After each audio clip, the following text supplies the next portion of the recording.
Hello, Contrarians listeners, watchers, subscribers. Here we are with the latest Contrarians Warm-Up. This time it's for the movie The Son. That is a follow-up of sorts to the 2020 movie The Father. Are they related? Maybe. As we watched the movie and discussed it, it turns out that there may be a connection there. But who knows? I mean, it works on its own as much as it works. Definitely didn't work for critics, which gave it a 28% on Rotten Tomatoes. 28. Still pretty rotten. So that means that on the show, we're going to say really nice things about this Hugh Jackman, Laura Dern, and Zen McGrath, I think, vehicle. Because I guess Ansel Elgort was all booked up. Yes. He was busy doing Baby Driver. No, 2023. Right? This 2023. Stopped recording, like I thought of that joke, and I was like, and so then I'm glad I got to shoehorn it in here. Yeah, Ansel Elgort coming soon to the Contrarians when we do another 2023 movie. I think West Side Story was that same year, so that's probably what he was doing back when they called him for The Son.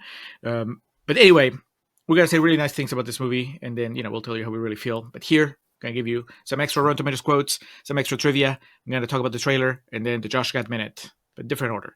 So let's start with the quotes, Alex. And we're going to start with the consensus, actually. The critics' consensus says, despite reliably solid work from Laura Dern and Hugh Jackman, The Son remains mired in off-puttingly aggressive melodrama. The word melodrama used very liberally in reference to this movie. So on the right path there. It's a sad movie. It's a harsh movie. I think it's weird. I understand you can't list the entire cast, but how do you feel if you were part of the main cast of The Son and then you see a quote that singles out Jackman and Dern, but like Vanessa Kirby, is she like, hey, I was there too? I was one of Is she though? She like disappears for an entire act. Yes, I was there at the beginning. Yeah. And then I disappear. We'll have more Vanessa Kirby talk once we talk about the trailer, I think. But first quote, Callum Cooper from In Their Own League says, The Son is an awful movie, one of the year's worst. Rarely has a film missed the mark on its thematic or filmmaking potential so spectacularly. One of the year's worst? What do you remember about 2023, Alex? Or 2022, I guess, whatever. 2022. Yeah. The Way of Water. Man, it feels so long ago, but yeah, you're right. And Halloween Ends. Okay, so see, it was it didn't say the worst of the year; it said one of the year's worst. So this one and Halloween Ends. Oh man, can you imagine Rohan Campbell as the son? They're classmates. Or he could have saved the movie. Yeah. Rohan and Zen.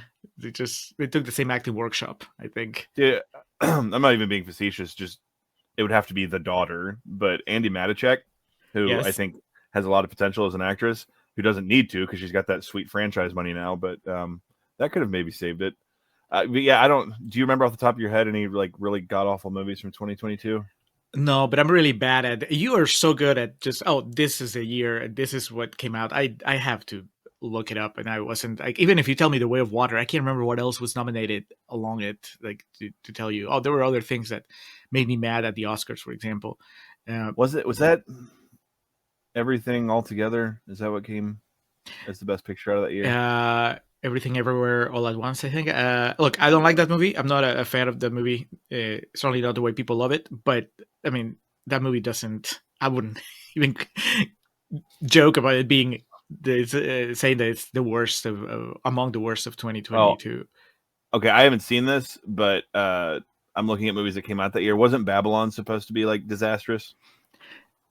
Well, it did really badly with critics and that's what it was. Audiences. That is Babylon, infamously recommended by Jordan Mans on our 10th anniversary episode. That was one of the movies that he said, look, time will be kind to this movie, so you better get on the Babylon train now so you don't look silly when 20 years from now they recalibrate their assessments of Damien Chazelle. It's Chazelle, right? Damien Chazelle is the director of Babylon. Sure. Yeah. Well, whatever. That's why I remember it now. It's like 3 hours and 15 minutes or some shit. Margot Robbie, Brad Pitt, all Hollywood.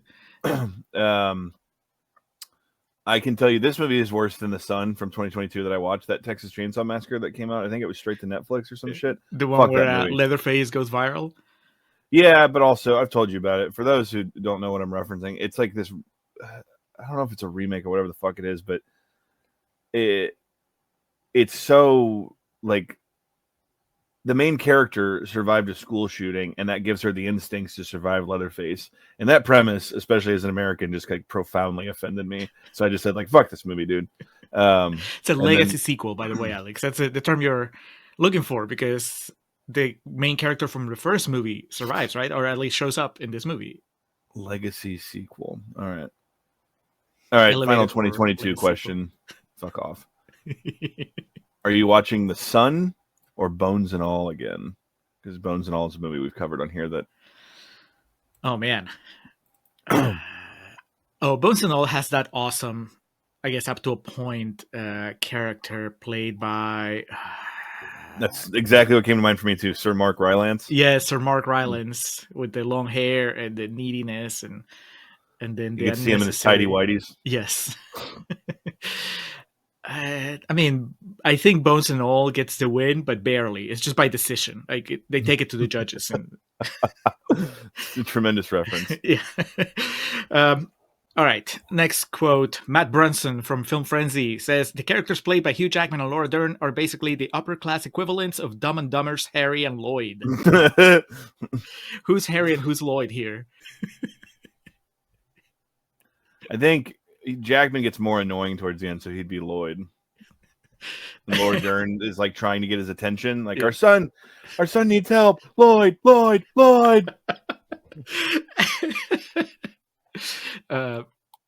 When the doctor, they're with the doctor, and the doctor's saying, look, your son needs to stay here, can't go home.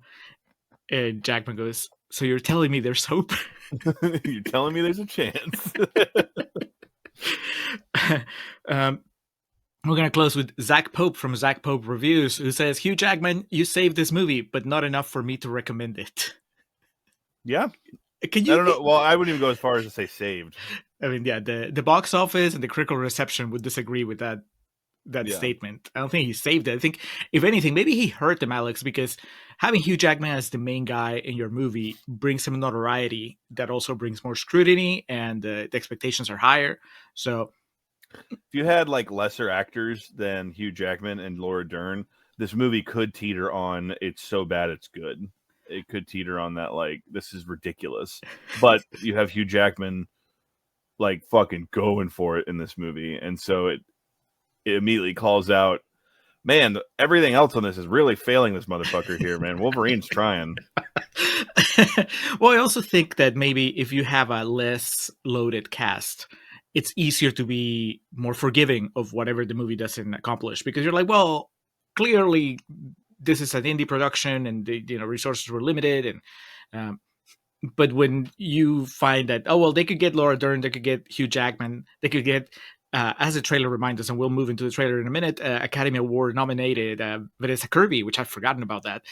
It's a lot of star power, and also the guy that did The Father. So yeah, man, that's the other side of getting a loaded cast. I mean, you just get harsher critics. Rightfully so. With that in mind, speaking of things that they used to sell the movie, Alex, let's go to the trailer. Let's do some trailer chatter. The first thing I want to bring up is at the very end of the trailer, my favorite thing that is something that's kind of disappeared, I think, or maybe I've just stopped noticing, but they advertise the website. Visit thesun-film.com. Did you ever visit like movie websites? I mean, websites specifically made for the movie? When did you stop? I can probably like after college. Dude, I can remember the 2000, another Texas Chainsaw Massacre drop here. The 2003 website for that, I can remember going to it like in a high school computer lab, and it was like all interactive and shit. And it had like some of the score from the movie playing in the background. God, that like 99 to 2003 era of the internet, when people were like really the high speed revolution, and people were starting to like make more intricate websites, and like so people were just like going so hard in the paint with it, dude. Like that. I remember the Freddy versus Jason website. I still go to some of like if I read about a Kickstarter thing where you can watch the trailer, but yeah, you're exactly right. Back in the day, sometimes they even have the voiceover. Watch the trailer again. Visit .com. I remember the Batman and Robin website. Nice. Which I visited after the fact, and it was still running. It was, the movie had already come and gone, but I read a magazine or somewhere. It was like, oh, that's a really good one, and you went, and it was different websites for each of the characters. So you could click on Mr. Freeze, you could click on Batman, Robin, Batgirl, Poison Ivy, and it would just take you to a different part of the website. It was awesome.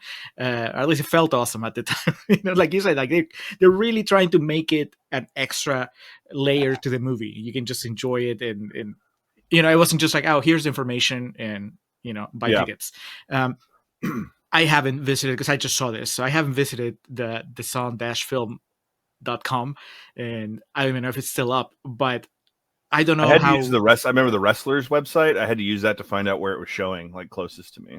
But see, that makes sense. The functionality of like this is how like smaller movies today they still do it because that's how you buy copies of the movie. That's how you find out if it's playing. But I don't think bigger movies do it anyway. I was surprised to see that The Sun did it, and maybe I'm wrong. Maybe they still do, but. I just can't imagine The Sun visiting the website for The Sun being like a fun experience. Maybe, and this is just me being a little serious, but maybe it does have a lot of resources about suicide prevention and depression, mental health awareness. Yeah. So in that sense, that's good. But I don't know that you go straight from like the trailer to click, on the movie and then find all that stuff. Maybe. Still, the internet used to be a wilder place. Less misinformation and more fun. That's what it was like. It's a wonderful way to put it. Elsewhere in the trailer, Alex, are you disappointed that they kind of blow the one Anthony Hopkins scene? They just give it to you. Give away the context, and it's the actual scene's not much longer than what they put in the trailer. Yes. I guess obviously the idea was to make you think it was connected to that previous movie that The Father that Anthony Hopkins won an Oscar for, but yeah. Like this trailer is just a mishmash of all of the indie movie trailer tropes.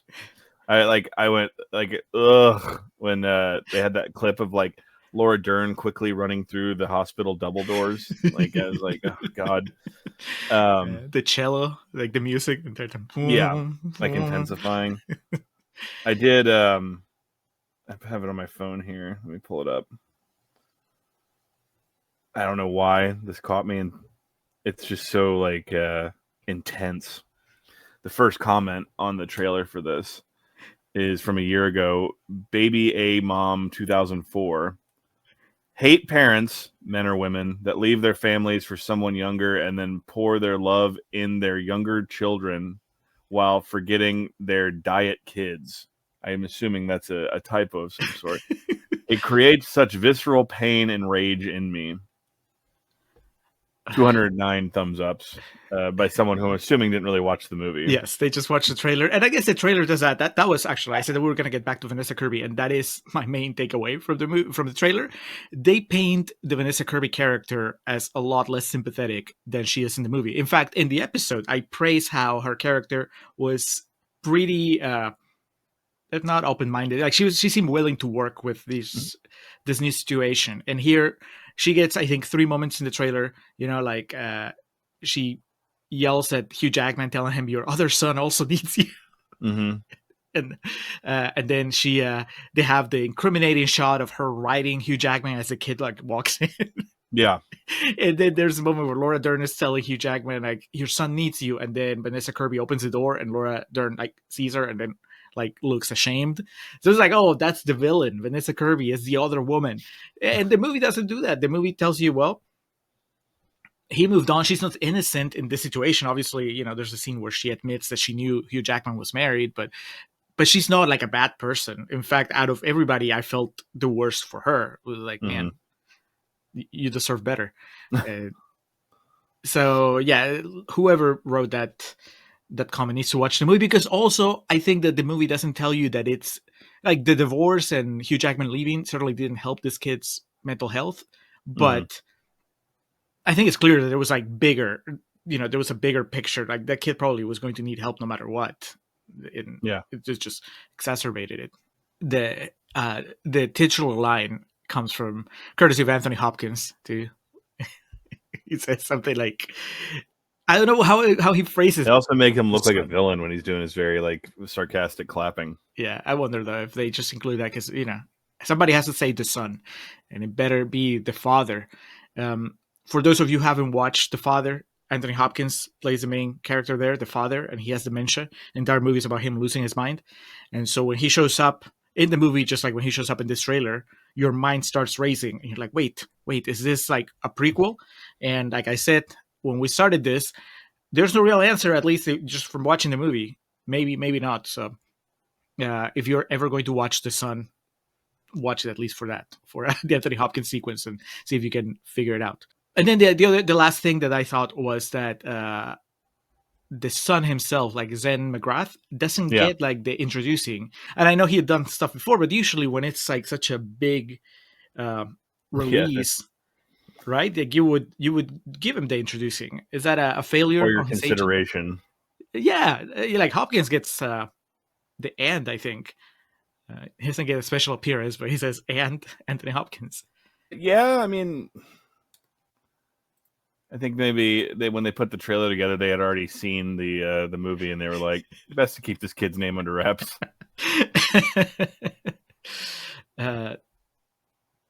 Yeah, if you don't think his performance looks great in the trailer, that's probably going to translate to how you feel about his performance in the movie. For better or for worse, I think the trailer captures that very accurately. Yeah. All right. Well, before we move on to trivia, Alex, let's do the Josh Gad Minute. Let's have Josh Gad in this hard-hitting drama. Gad's have him cry. Save this movie and play the son. What's the son's name? Anthony? No. Nicholas. Nicholas. Yeah. Have Josh Gad play Nicholas. What are we doing? Are we using the aging technology? Are we using a time machine and bringing a Gad from the past? The like rocker era Gad from the past you can bring in, or maybe even he can be as old as he was on like Modern Family. But I mean, that would be the easiest route because it would also increase the chances of this not boring me to tears. Are we turning it into a comedy, or is the Gad going for? No, yeah, he's going for it. Okay. This is his English patient, he's turning it on. He could do that, or he could be like one of the doctors that tries to help him. Imagine that, him getting the dramatic role of being the doctor that says like you shouldn't sign him out of here. Yeah. No. Yeah. I mean, you would be getting rid of the one minority in the movie, but yeah. Which or one of two. Remember there's a maid. That's also. Right. That's right. Yeah. Yeah. A very interesting talking point in our episode. I like that. I think the Gad could do it. Here's the problem, and it's not Josh Gad's fault, I guess, but it's whenever I think of dramatic Gad, like full-on dramatic Gad, I think of that god-awful Steve Jobs biopic starring Ashton Kutcher. Oh yeah. One day, we'll do a double feature on the main feed. We'll do that Steve Jobs biopic and the Steve Jobs biopic that I love, the one with Fassbender. Did Fassbender get like an Oscar nomination for that? He did. Kate Winslet did as well, and Aaron Sorkin wrote it. I can never remember the name of the director, but it's the guy from Trainspotting and Danny Boyle. Danny Boyle, yeah. So, but the one with Josh Gad plays the character that Seth Rogen plays in the Danny Boyle version. Well, the guy that created Apple along with Jobs, and he gets at least one scene where he's just confronting Ashton Kutcher as Steve Jobs and starts crying. And I was like, I don't like this. Well, it's a shot at redemption here. Yeah. Let's get on the time machine and bring young Gad to be young Nicholas, and he's facing off against Hugh Jackman. And man, the things that could happen with this movie then. Clash of the Titans. Yeah. Oh, you know what I forgot to mention about the trailer? What's I'll throw it right here because Gad, I think, would also do well in this scene. the dancing. They restrain themselves to not really show you a whole lot of Hugh Jackman dancing. Yeah. There's that one scene, like the one happy scene in the movie, and him dancing with Josh Gad, I think, would be amazing. Yes, I agree with that. The yeah. the pointing and the hips that he does. Yeah. All right. Well, that was a Josh Gad minute. We're bending space and time to make it happen, but that's what we need to do sometimes. Alex, what do you have on the way of trivia? Not too much, because this movie kind of came and went, but directed and written by Florian Zeller. Christopher Hampton also got a writing credit. Premiered at the 79th Venice International Film Festival. Had a 1-week limited theatrical release in New York and Los Angeles before it went to a wider release. And that would have been, the wide release was in January of 2023, so they knew when to dump it off. Film received mixed reviews from critics. Jackman's performance received praise. He got nominated for a Golden Globe for it. Who? Who escaped the Hugh Jackman. Uh, Let's see here. Best performance in a motion picture drama. Hugh Jackman was nominated alongside Bill Nighy for Living, Jeremy Pope for The Inspection, Brendan Fraser for The Whale, and they all bowed down to Austin Butler for his performance in Elvis as Elvis. Yeah. Well, Fraser got the last laugh because he actually won an Oscar. Who directed Elvis? That dude I don't like. For The Whale? No. The Elvis. I'm sorry. Who directed that? Moulin Rouge guy, Baz Luhrmann. Baz Luhrmann, Australia. Yeah. No, the Whale was Aronofsky, which I still haven't seen, and probably would be a hell of a double feature with The Sun as far as just depression goes. Yes. Brendan Fraser, a little more seasoned an actor than this kid, Zen McGrath. Elsewhere, Hugh Jackman was nominated for a AACTA International Award and a Satellite Award, both for Best Actor in a Lead Role. Yeah, did not take any of those home. And at the Venice International Film Festival, Florian Zeller got nominated for the Golden Lion for his direction in this, I guess. Now, something that makes me wish this movie had been a success on any level, due to the Hugh Jackman performance in it, is that during the shooting of this film, Hugh Jackman's father passed away. Oh. And so, which is obviously very sad, but you think about like how much he is going for it. And, you know, if I had to read into that, he's probably harnessing some of that, you know, feeling that came from that.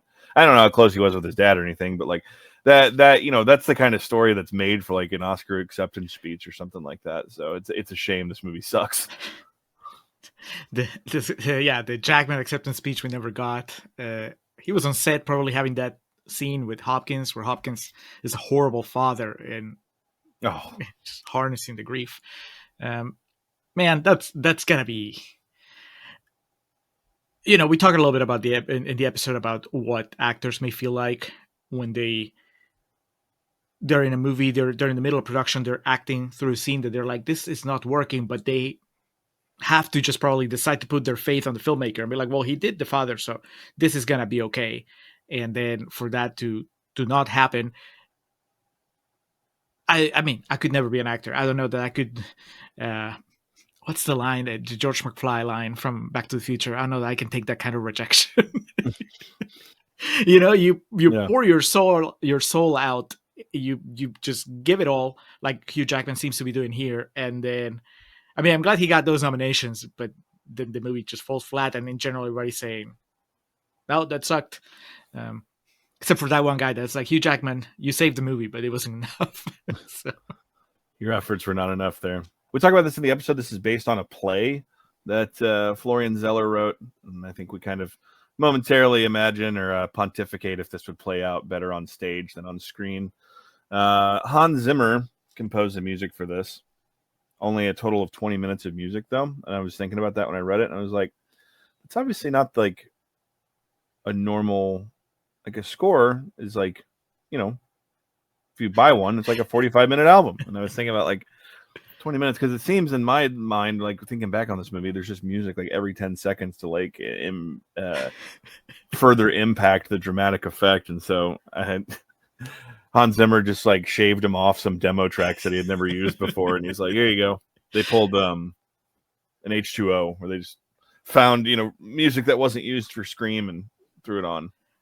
And it's like, if you run out, just start playing again from the beginning. Yeah, it's okay. No one's gonna notice. No one's gonna see this movie. Yeah, but it's pretty light on as far. There's no like big stories of fights on set or anything like that. So, the French intern at Peter's office, played by Gabriel Akofi, is Zeller's stepson, whose issues partly inspired the stage production of the play, and that leads to a wild, hard right turn of what Julio thought was coming from the movie. But there is this very weird, random moment where this character is introduced that does not come back up at all in the movie, and it makes you go, "Who the fuck is that guy?" And so that's who it is. If you end up watching The Son, you know who that is now and why they're there. It's the only way that scene makes sense. If you don't have the context from outside the movie, that's just a perplexing moment in the movie that doesn't really pay off. It's better now knowing the context. It doesn't make the movie better. But I'm glad it put your mind at ease, though. Yes. It's like, what did they cut from the play? But yeah, like I said, fairly light on backstory. It's just, I mean, if you've seen the poster, the trailer, anything for this movie, you know what it is. It's like this very, you're gonna feel something watching it, and the poster is especially tickling to me because it reminded me of the poster of that movie Collateral Beauty. Yes. Where it's just like all the actors in it, and then like these random quotes from like sources that sound made up about like the revelatory state of the acting and shit. So if you haven't seen it and you made it this far into our warm-up, I promise you know what you're getting into if you end up watching it. Yes, this is on Hulu if you're in the States, so you can just, if you want to throw Hugh Jackman a bone, yeah, and also he needs it. Yeah, appreciate Laura Dern and Vanessa Kirby's acting. Why not? Anthony Hopkins has a really, really powerful scene right in the middle of the movie, so you could watch at least until then. Watch The Son, assuming that you don't have to pay if you already have Hulu, and then listen to our episode. And we'll see you again soon. Thank you for watching. Thank you for listening. Thank you for being patrons and fans of the Contrarians. Later, y'all.